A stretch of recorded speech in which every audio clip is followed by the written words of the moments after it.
Lorsque les enfants de Dieu auront une véritable et profonde conviction du péché du monde, une véritable et profonde conviction de son péché principal, celui d'avoir rejeté Christ, l'Esprit pourra alors se servir d'eux pour convaincre le monde de péché. Et pour obtenir cette conviction de péché, il ne suffit pas de la demander à Dieu. Il faut encore que le croyant se mette entièrement sous la direction du Saint-Esprit.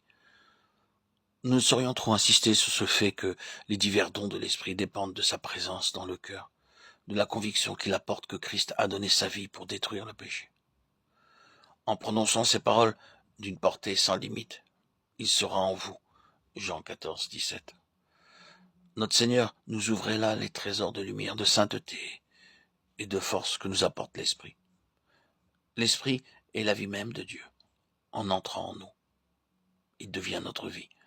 Et c'est selon que cette vie divine prend plus d'empire que l'Esprit peut agir à son gré. Il est bon sans doute d'attirer l'attention du croyant sur les diverses opérations de l'Esprit, afin qu'il n'en néglige et n'en perd aucune par ignorance. Mais il est encore plus nécessaire qu'il saisisse toujours mieux cette vérité. Que votre vie soit celle de l'Esprit et aucune grâce ne vous sera refusée.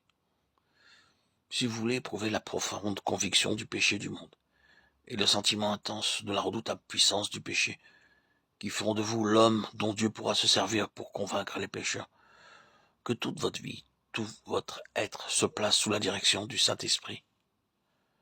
Que votre cœur et votre esprit adorent avec crainte et révérence la présence du Dieu saint en vous.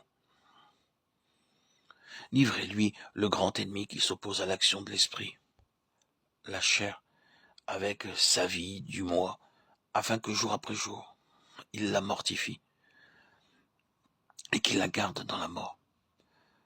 Aspirez sans cesse à être rempli de l'esprit de l'homme, dont la plus grande gloire est d'avoir donné sa vie pour ôter le péché, et qui domine à présent sur tout ce qui existe et tout ce qui se fait, à mesure que la vie de l'esprit deviendra plus forte en vous, et que par elle toute votre constitution spirituelle acquerra plus de vigueur.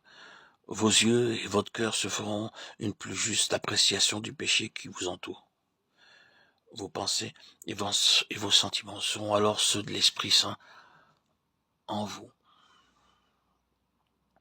Une profonde horreur du péché, une foi vivante en la rédemption, un sérieux amour pour les âmes encore plongées dans le mal, le désir même de mourir, s'il le fallait, pour sauver les pécheurs, feront de vous l'instrument dont l'Esprit pourra se servir pour convaincre le monde de péché.